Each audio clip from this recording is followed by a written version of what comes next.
비가 쏟아지는 서울의 한강 다리 아래 라정은 비에 흠뻑 젖은 몸으로 다리를 건너고 있었다. 그녀의 발걸음은 무거웠다. 가슴 속에 쌓인 상처가 비처럼 쏟아지는 것 같았다.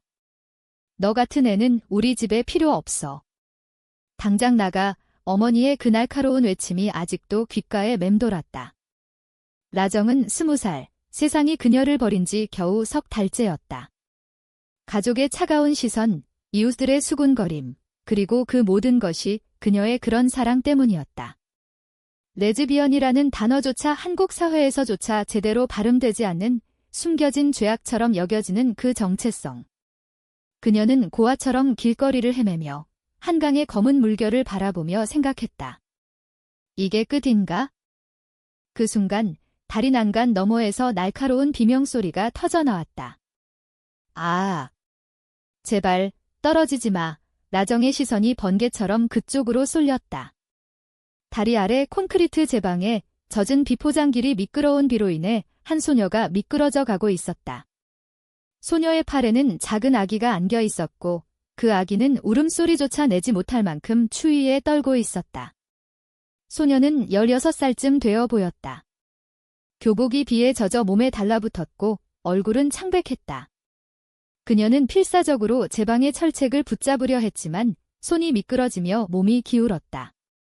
한강의 검은 물이 바로 아래에서 입을 벌리고 기다리고 있었다. 라정의 몸이 본능적으로 움직였다. 그녀는 난간을 넘어 제방으로 뛰어내렸다. 발밑의 진흙이 미끄러웠지만 그녀는 멈추지 않았다. 잡아. 내가 잡을게. 그녀의 외침이 비바람 속에 섞여 날아갔다. 소녀의 눈이 라정을 향해 커졌다. 공포와 희망이 뒤섞인 그 눈빛. 라정은 소녀의 손을 향해 팔을 뻗었다. 손가락 끝이 스치자마자 그녀는 온 힘을 다해 끌어당겼다. 소녀의 몸이 앞으로 쏠리며 아기와 함께 라정의 가슴으로 무너지듯 안겼다. 세 사람의 몸이 진흙탕에 나뒹굴었다. 비가 그들의 얼굴을 때렸고 라정의 무릎에서 피가 흘렀지만 그녀는 소녀와 아기를 꼭 안은 채 일어났다. 괜찮아. 다쳤어. 소녀는 헐떡이며 고개를 저었다. 그녀의 이름은 라설이었다. 15살, 고아원에서 도망쳐 나온 아이였다. 아기는 그녀의 동생, 아니, 그녀가 돌보고 있는 고아원의 갓난아기였다. 고마워요. 언니. 아니, 누나. 제가 어떻게. 라설의 목소리가 떨렸다. 그녀의 눈에는 눈물이 고여 비와 섞여 흘렀다. 라정은 그 아이를 보며 가슴이 저렸다. 자신처럼 버림받은 눈빛이었다. 일단 여기서 나가자. 비가 너무 세. 그들은 제방을 기어올라 다리 위로 올라왔다. 라정은 자신의 얇은 재킷을 벗어 라설과 아기에게 덮어주었다. 추위가 뼈를 파고들었지만 그녀는 미소 지었다. 내 이름은 라정. 너는? 라설은 떨리는 손으로 아기를 토닥이며 대답했다. 라설이에요. 이 아이는 민준이에요. 고아원에서 제가 돌보고 있었어요.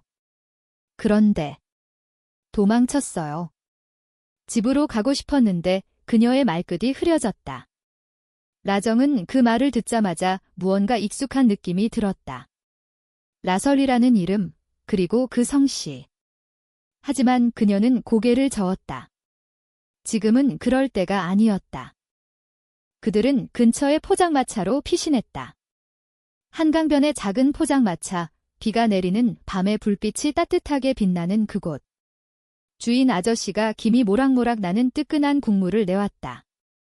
이런 밤에 무슨 일이야, 꼬마들아? 얼른 마셔. 라정은 라설의 손을 잡고 국물을 먹였다.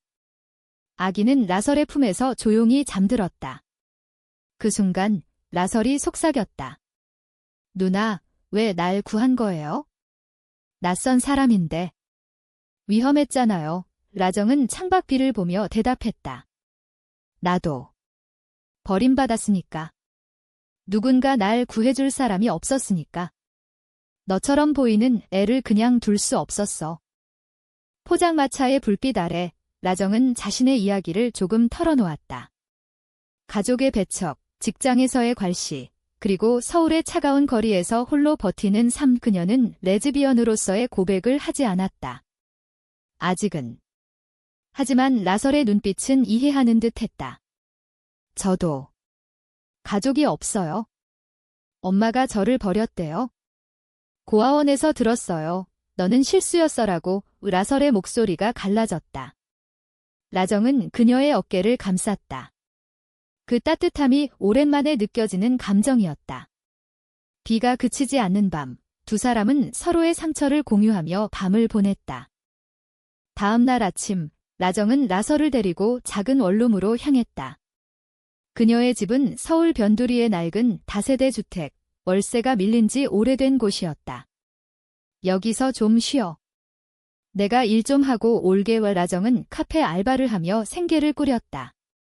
라설은 아기를 재우며 집을 지켰다. 그날 저녁, 라정은 퇴근 후 시장에서 김치와 쌀을 사들고 돌아왔다. 한국의 가을, 단풍이 물든 거리에서 그녀는 라설의 미소를 떠올리며 발걸음을 재촉했다.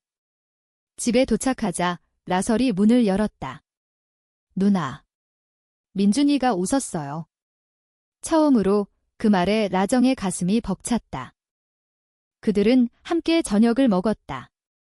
된장찌개와 김치전, 간단한 한국 가정식. 라정은 라설에게 학교 이야기를 물었다. 고등학교? 가고 싶어. 라설은 고개를 끄덕였다. 하지만 돈이 없어요. 고아원에서 도망친 것도. 엄마를 찾으러. 그녀의 눈에 다시 눈물이 고였다. 라정은 포크를 내려놓고 물었다. 엄마 이름이 뭐야? 라설은 망설이다 대답했다. 라영이에요. 서울에 산대요. 성은 나씨라고. 라정의 손이 떨렸다. 라영이. 그 이름은 그녀의 어머니 이름이었다. 불가능한 우연. 아니, 그건 우연이 아니었다. 밤이 깊어지자 라정은 라설을 재우고 홀로 한강으로 나갔다. 바람이 차가웠다. 그녀는 핸드폰을 꺼내 오래된 사진을 봤다. 어린 시절 가족 사진, 어머니의 미소. 그리고 라설의 얼굴이 그 사진 속 누군가와 닮아 있었다. 설마 그녀의 마음이 요동쳤다. 다음 날 라정은 라설을 데리고 병원으로 갔다. 아기의 건강검진을 핑계로 DNA 검사를 신청했다. 기다림의 시간은 고통스러웠다. 라설은 라정의 손을 잡고 물었다. 누나, 왜 그래요? 무서워요. 라정은 미소 지었다. 괜찮아. 모든 게 밝혀질 거야. 검사 결과가 나왔다. 라정의 손에 쥔 종이 한 장. 혈연관계, 자매. 라설은 라정의 이복동생이었다. 같은 아버지, 다른 어머니. 아니, 라영이는 라정의 어머니이자 라설의 어머니였다. 라정의 아버지가 바람을 피워 라설을 낳았고 그 후 버린 아이, 라정의 가족은 그 비밀을 숨기고 라정을 버린 것이었다.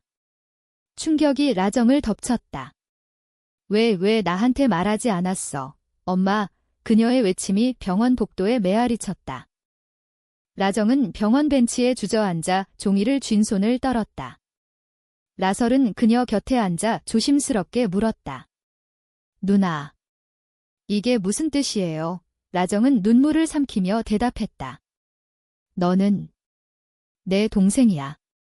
우리는 자매야. 라설의 눈이 커졌다. 기쁨과 혼란이 뒤섞인 표정. 정말. 그럼. 엄마는? 우리 엄마는. 라정은 고개를 저었다. 엄마는. 나도 모르겠어? 하지만 이제부터 우리는 함께야. 그날부터 그들의 삶은 변했다. 라정은 알바를 늘려 라설의 학교 등록금을 마련했다. 서울의 가을, 단풍잎이 흩날리는 거리를 걸으며 두 자매는 손을 잡고 다녔다. 라설은 학교에 적응하며 친구를 사귀었고 아기 민주는 라정의 원룸에서 자랐다. 한국의 전통, 가족의 유대가 그들의 마음을 채웠다. 저녁이면 함께 불고기 구워 먹고 K-드라마를 보며 웃었다. 하지만 라정의 마음속에는 그림자가 드리워져 있었다. 그녀의 레즈비언 정체성. 라설에게 말할 수 있을까? 그리고 어머니에 대한 원망. 한 달 후, 라정은 용기를 내 어머니 집으로 향했다. 인천의 오래된 아파트, 어린 시절 추억이 스며든 그곳. 문을 두드리자 어머니 라영이가 나왔다. 얼굴은 늙고 피곤해 보였다. 정아. 내가 왜 라정의 목소리가 떨렸다. 설에 대해 말해. 왜 그 애를 버렸어? 그리고 왜 나를 버렸어? 어머니의 눈에 눈물이 고였다. 그녀는 라정을 안으로 들였다. 미안해, 정아. 내 아버지가 바람피워 설을 낳았어. 나는 그걸 알았지만 숨겼어. 내가 알면 상처받을까 봐. 그리고 내의 그 문제 때문에 사회가, 가족이 무너질까 봐. 라정의 가슴이 찢어지는 듯 했다. 문제. 내 사랑이 문제라고? 나는 그냥 사랑하고 싶은데 그녀의 외침이 방 안을 울렸다. 어머니는 울며 무릎 꿇었다. 미안해. 내가 잘못했어. 설을 찾았어. 그 애는 살아. 라정은 고개를 끄덕였다. 살아. 그리고 이제 나랑 함께야. 민준이란 아기도. 어머니의 얼굴이 밝아졌다. 민준. 설의 아이, 아니, 민준은 고아원의 아기였다. 하지만 그 순간 라정은 모든 것을 용서할 수 있을 것 같았다. 그들은 포옹했다. 한국의 가족의 상처를 넘어서는 그 따뜻함. 집으로 돌아온 라정은 라설에게 모든 것을 털어놓았다. 어머니의 고백, 아버지의 배신. 라설은 울며 라정을 안았다. 누나, 고마워. 이제 우리는 가족이야. 그 밤, 두 자매는 한강변 산책로를 걸었다. 불꽃놀이가 하늘을 수놓는 축제 날이었다. 서울의 밤하늘, 화려한 불빛 아래 그들은 약속했다. 영원히 함께할게. 하지만 평화는 오래가지 않았다. 라설의 학교에서 소문이 돌기 시작했다. 라설이 집에 사는 그 누나, 이상해. 여자랑 사귀는 것 같아. 라정의 과거 연인이 학교 근처에서 목격된 탓이었다. 라정의 전 여자친구, 지은. 그녀는 라정을 버린 후에도 가끔 연락했다. 정아, 아직도 날 사랑해. 지은의 메시지가 라정의 마음을 흔들었다. 라설은 그 소문을 듣고 라정에게 물었다. 누나, 진짜야? 누나가 여자를 좋아해. 라정은 숨길 수 없었다. 응, 나 레즈비언이야. 미안, 숨겼어. 라설의 반응은 예상 밖이었다. 그게 왜? 누나가 행복하면 돼. 나도 지지할게. 하지만 학교 친구들의 괴롭힘은 심해졌다. 라설은 따돌림을 당했다. 너희 집 누나 변태야. 아이들의 말에 라설은 울며 집으로 달려왔다. 라정은 그녀를 안고 속죄했다. 내 탓이야. 내가 없었으면. 라설은 고개를 저었다. 아니, 누나. 우리는 강해. 그럼에도 불구하고 지은의 등장은 갈등을 키웠다. 지은은 라정의 집을 찾아왔다. 정아, 다시 시작하자. 설이. 그 애는 내 동생. 재미있네. 그녀의 미소 뒤에 숨겨진 야심. 지은은 라정의 약점을 이용해 돈을 요구했다. 내 비밀, 가족한테 말할까? 라정은 분노했다. 나가. 너는 배신자야. 하지만 지은의 말은 라설의 귀에 들어갔다. 라설은 혼란스러워했다. 누나, 지은 언니가 뭐래? 우리 가족 망칠 거래? 충돌의 씨앗이 싹 텄다. 라정은 지은을 쫓아냈지만 마음의 상처는 깊었다. 한국 사회의 편견, 가족의 비밀, 그리고 사랑의 배신. 라정은 홀로 울었다. 내가 왜 이렇게 살아야 해? 겨울이 다가오자 서울의 거리는 눈으로 뒤덮였다. 라정의 원룸은 따뜻한 난로 불빛으로 가득 찼다. 라설은 학교를 그만두고 파트타임으로 전환했다. 누나 도와줄게. 민준이 돌보는 것도 내가 할게. 그녀의 성숙함이 라정을 감동시켰다. 그들은 함께 설날을 맞이했다. 한국의 전통, 떡국을 끓이고 세배를 하며 어머니 라영이도 초대했다. 설아, 엄마야. 미안해. 어머니의 눈물에 라설은 용서했다. 가족의 재결합, 그 감격스러운 순간. 하지만 지은의 그림자는 사라지지 않았다. 그녀는 라정의 직장 카페에 나타났다. 커피 한 잔. 옛날처럼 손님들 사이에서 그녀의 속삭임이 퍼졌다. 라정 씨, 그 여자랑 무슨 사이야? 동료들의 시선이 차가워졌다. 라정은 사장을 불렀다. 저 해고해주세요. 더 이상 못 버티겠어요. 그녀는 직장을 잃었다. 생계가 위태로워지자 라정은 어머니에게 도움을 청했다. 엄마, 돈 좀. 설이 학교의 어머니는 주저했다. 내가 그 길을 가면 도울 수 없어. 정상적으로 살아. 그 말은 라정에게 또 다른 배신이었다. 정상. 엄마가 날 버린 게 정상인가? 그녀는 어머니 집을 나와 눈보라 속을 헤맸다. 라설은 집에서 기다리다 울었다. 누나, 어디 갔어? 민준이가 울어의 라정은 돌아와 라설을 안았다. 미안. 내가 약해. 그 밤, 두 사람은 솔직한 대화를 나눴다. 라설이 말했다. 누나, 나도. 좋아하는 사람이 있어? 남자애가 아니야? 여자야. 라정의 눈이 커졌다. 설아의 라설은 얼굴을 붉혔다. 학교 친구, 은지. 하지만 무서워. 누나처럼 버림받을까봐. 그 고백은 라정을 깨우쳤다. 우리 함께 싸우자. 사랑은 죄가 아니야. 그들은 서로의 손을 잡고 약속했다. 다음 날 라정은 LGBT 지원 단체에 연락했다. 서울의 퀴어 커뮤니티, 작은 모임에서 그녀는 이야기를 나눴다. 나는 버림받았지만 동생을 구했어. 이제 우리 둘 다 자유로워질 거야. 단체 사람들은 그녀를 환영했다. 한국의 변화, 젊은 세대의 목소리. 그러나 고조는 지은의 배신으로 터졌다. 지은은 라설의 학교에 편지를 보냈다. 라설의 누나, 레즈비언입니다. 가족 비밀도 있어요. 소문이 퍼지자 라설은 학교에서 쫓겨날 뻔했다. 교장 선생님이 불렀다. 라설아, 집에 가서 생각해봐. 라설은 울며 집으로 왔다. 누나, 다 끝났어. 지은 언니가? 왜? 라정은 분노로 몸을 떨었다. 그녀는 지은을 찾아갔다. 명동의 번화가, 크리스마스 장식 사이에서. 왜 그래? 돈 때문이야. 지은은 웃었다.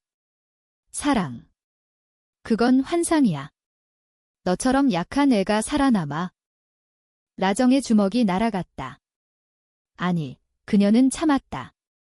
너는 자유야?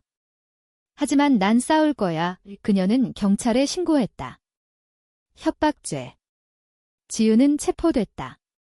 그 과정에서 언론이 달려들었다. 서울 자매의 비밀, 버림받은 레즈비언과 고아 소녀 기사가 퍼지자 사회의 반응은 엇갈렸다. 일부는 비난했지만 많은 젊은이들이 지지했다. SNS에 라정라설 해시태그가 떠올랐다. 사랑은 사랑이야. 한국도 변해야 해. 라정과 라설은 그 폭풍 속에서 서로를 지켰다. 민주는 그들의 품에서 웃었다.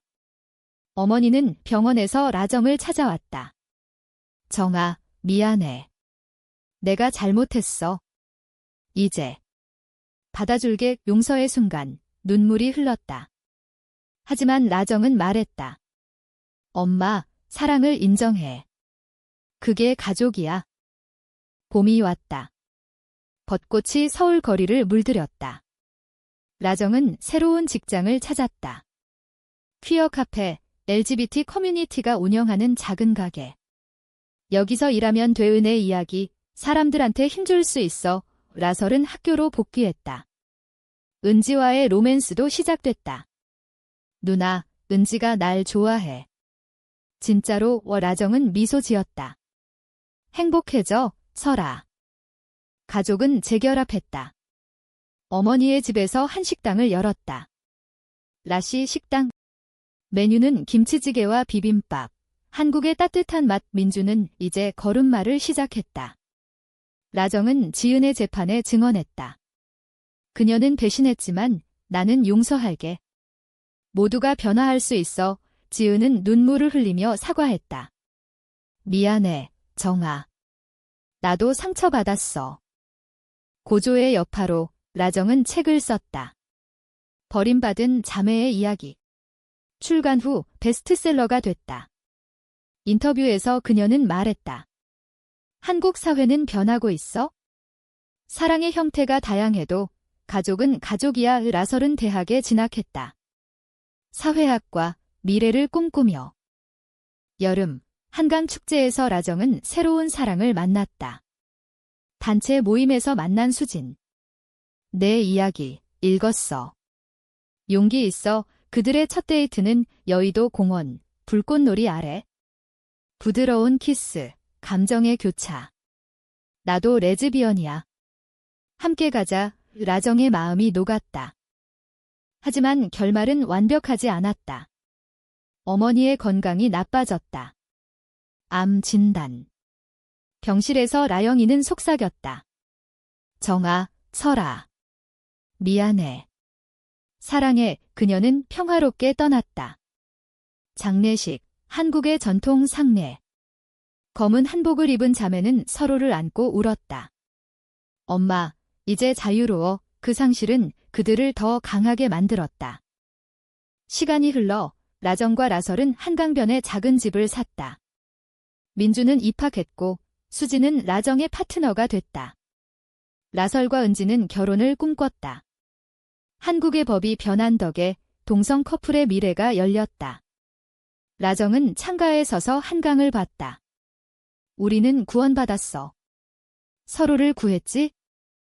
이야기는 이렇게 끝난다. 버림받은 소녀가 구한 동생, 혈연의 비밀이 풀린 후 사랑의 힘으로 한국의 봄처럼 피어난 가족. 감정의 파도, 드라마틱한 인생. 하지만 그 끝은 희망이었다. 인간적인 따뜻함, 영원한 유대.